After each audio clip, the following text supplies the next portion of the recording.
3 giant magical eggs चोर। गुजरात में ढोलकिया नाम का एक सोने का व्यापारी हुआ करता था और ने बहुत पैसे कमाए।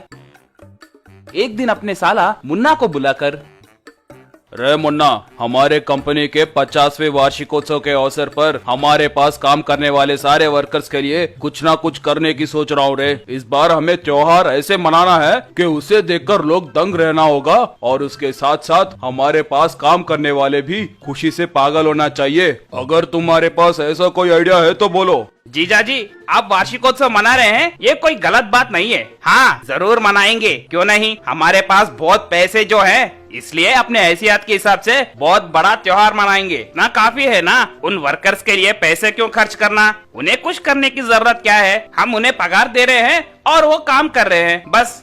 बहुत गलत बात है मुन्ना, तुम उन्हें काम वाले की तरह देख रहे हो, मगर मैं उन्हें अपने परिवार की तरह देख रहा हूँ। उनके वजह से ही हम इतने कामयाब हुए हैं। हमारे कामयाबी में उनकी मेहनत भी बहुत है। अगर वो सब नहीं होते तो हम इतने कामयाब नहीं हो पाते। इसीलिए मैं इस बार उन्हें थोड़ा सोना, पैसे और हीरे देने की सोच रहा हूँ। अगर हम वो सब सिर्फ अपने हाथों से दिए तो कुछ अच्छा नहीं लगेगा। थोड़े लोग ऐसे लेने के लिए शर्माएंगे। इसीलिए मैंने एक उपाय सोचा है। 3 बड़े बड़े अंडे तैयार करवाओ। मैं एक अंडे में सोना, एक अंडे में हीरे और एक अंडे में पैसे लगाऊंगा। वर्कर से तरह तरह के खेल खिलवाकर उन्हें पैसे, सोने, हीरे आए जैसे करूंगा।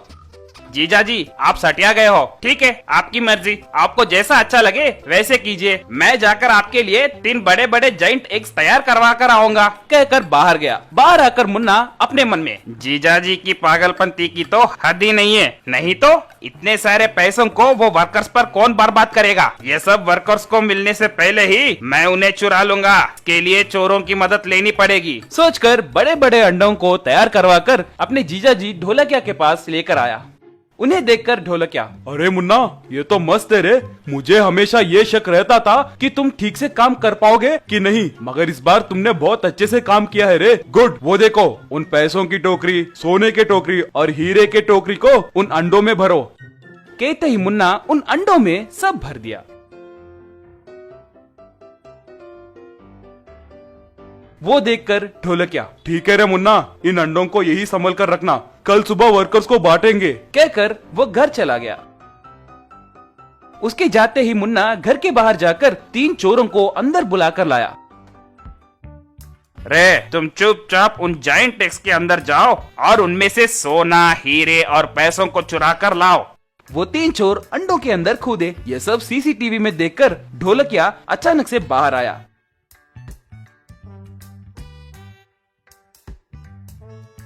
उसे देखकर मुन्ना दंग रह गया और चोर जहां के वहां सतर्क हो गए। क्यों रे, तुम्हारा काम अभी तक खत्म नहीं हुआ क्या?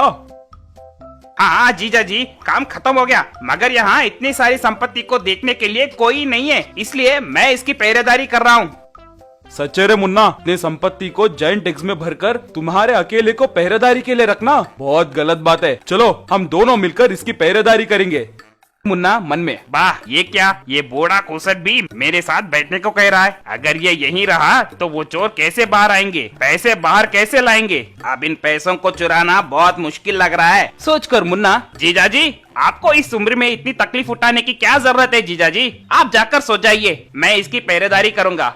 ऐसे कुछ नहीं है रे बेचारे, तुम सुबह से इन अंडों को बनाकर यहाँ लाकर बहुत थक गए होगे। तुम घर जाकर आराम करो, मैं इसकी पहरेदारी करूंगा। मुन्ना कुछ नहीं कर सका और बाहर आकर चोर को फोन किया।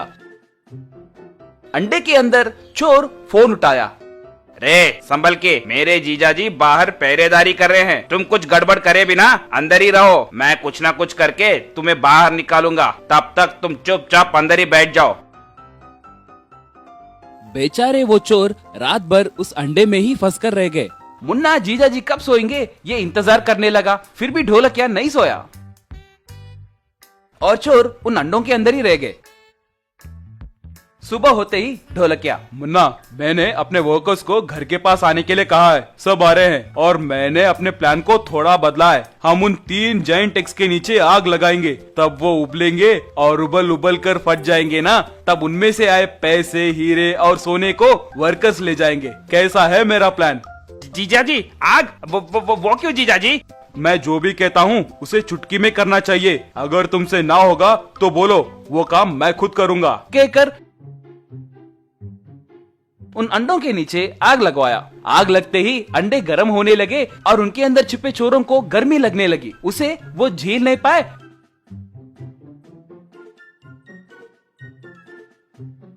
और तुरंत अंडों के बाहर आ गए। वो देखकर सारे वर्कर्स आश्चर्य में पड़ गए। उन्हें देखकर ढोलकिया, कौन हो रे तुम? इन अंडों के अंदर कैसे आए हो? साहब वो हम चोर है साहब। आपके साले ने हमें सोने हीरे पैसे सब चोरी करने के लिए कहा, मगर आपने इन्हें अपने वर्कर्स के लिए रखा है। ये पता चल के आपके महानता के बारे में जानकर हम कुछ नहीं कर सके और यही रह गए। ये सब मुन्ना जी का ही काम है जी। कहकर अपनी गलती को मान लिए। ढोलकिया मुन्ना को पुलिस के हवाले किया और उन पैसों को अपने वर्कर्स में बांट दिया और वो सब बहुत खुश हुए। Magical BRICS park.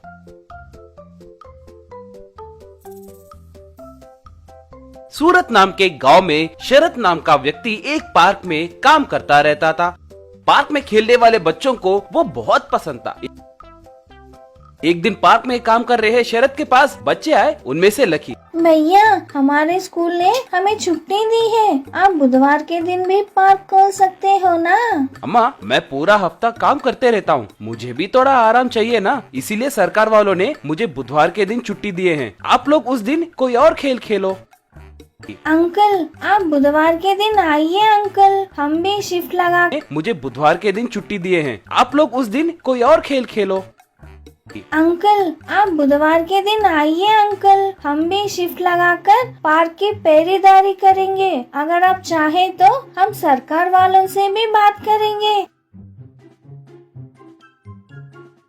तभी वहाँ पर अपने आदमियों के साथ एमएलए आकर, अरे बच्चों आप सब यहाँ से चले जाओ, कल से यहाँ मत आना, अब से ये पार्क नहीं रहेगा। सर क्या हुआ सर, कुछ प्रॉब्लम है क्या? प्रॉब्लम नहीं, कुछ नहीं, मैं यहाँ एक शॉपिंग कॉम्प्लेक्स बनाने वाला हूँ। सर ये जगह एक बड़े आदमी ने बच्चों के खेलने के लिए दिया है, उस बड़े आदमी के परिवार से भी परमिशन लेना पड़ेगा ना।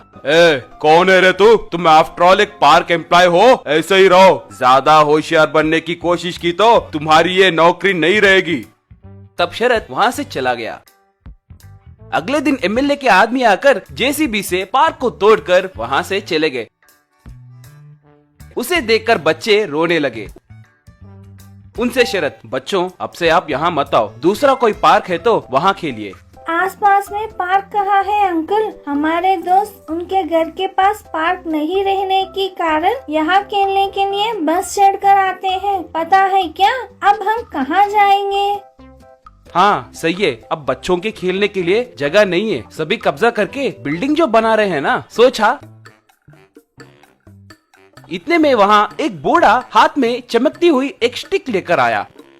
हाय बच्चों, मेरा नाम चैटर्जी है, मैंने ही इस पार्क को तुम्हारे लिए बनवाया है, मगर ये एमएलए अब मैं नहीं हूँ, ये पता करके मेरे जगह को कब्जा करने के लिए आया है। बाप रे, यानी आप नहीं है, मतलब आप भूत हो क्या? शरद अंकल चलो भागते हैं। रे मैं नहीं हूँ का मतलब मैं मरा नहीं, मैं तपस्या करने के लिए हिमालय गया था, मुझे ये बात पता चल के यहाँ आया हूँ। उतना ही नहीं, आपके लिए मैजिकल स्टिक भी लाया हूँ, इससे मैं मैजिकल ब्रिक्स तैयार करूँगा। दादा मैजिकल ब्रिक्स माने क्या है? चलो आप खुद ही देख लो, कहकर अपने मैजिकल स्टिक से वहाँ पर रहे पत्थरों को छुआ। बस ऐसे छूते ही वो पत्थर सारे फिर से जुड़कर एक नए पार्क में बदल गए। उसे देखकर सारे बच्चे तालियां बजाने लगे। देखा है ना, अब आपके पार्क को कोई कुछ नहीं कर सकता। अब इस पार्क में सारे ब्रिक्स मैजिकल ब्रिक्स में बदल गए हैं, अगर कोई इसे गिरा भी दे तो ये अपने आप चिपक जाएंगे, कोई कुछ नहीं कर सकता। अब इस पार्क में सारे ब्रिक्स मैजिकल ब्रिक्स में बदल गए हैं, अगर कोई इसे गिरा भी दे तो ये अपने आप चिपक जाएंगे। बल्ले बल्ले बल्ले, थैंक्स मैजिक दादाजी, आपने हमारे लिए पार्क दिया, उतना ही नहीं मैजिकल ब्रिक्स भी दिए, आप बहुत अच्छे दादा हो। कहकर सभी तालियां मारने लगे। ठीक है बच्चों, मेरी तपस्या का वक्त हो रहा है, अच्छे से खेलना। एमएलए और उसके आदमियों से हमारे मैजिकल ब्रिक्स कैसे खेलते हैं वो भी देखकर एंजॉय करना। कहकर चला गया। बाद में बच्चे पार्क में खेलने लगे।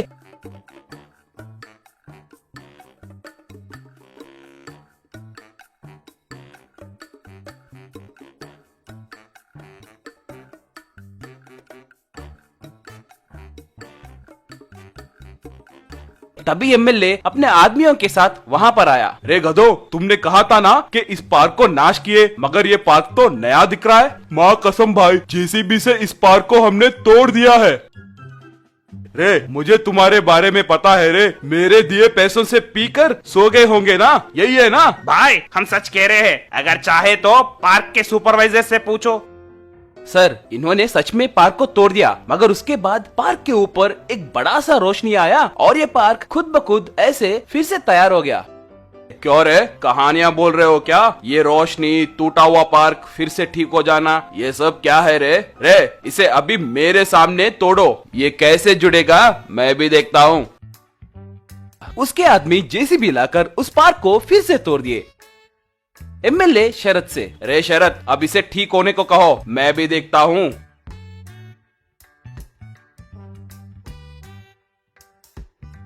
फिर वो देखते देखते ही मैजिकल ब्रिक अपने आप जुड़कर फिर से पार्क जैसे बन गया। उसे देखकर सारे बच्चे तालियां मारने लगे और एमएलए दंग रह गया। रे, ये क्या रे, ऐसे फिर से चिपक गया? ये पार्क का ओनर मरकर भूत बनकर यहीं पर फिर रहा है शायद। चलो रे, हम सब यहाँ से भागेंगे, कहकर अपने आदमियों के साथ वहाँ से भागा। अब बच्चों से शरत, बच्चों अब वो एमएलए नहीं आएगा, हमारे मैजिक दादाजी उसे बहुत डराए, अब से आप हर दिन खेल सकते हैं, आपके लिए मैं बुधवार को भी पार्क खोलूंगा। तब सारे बच्चे कहकर तालियां मारने लगे।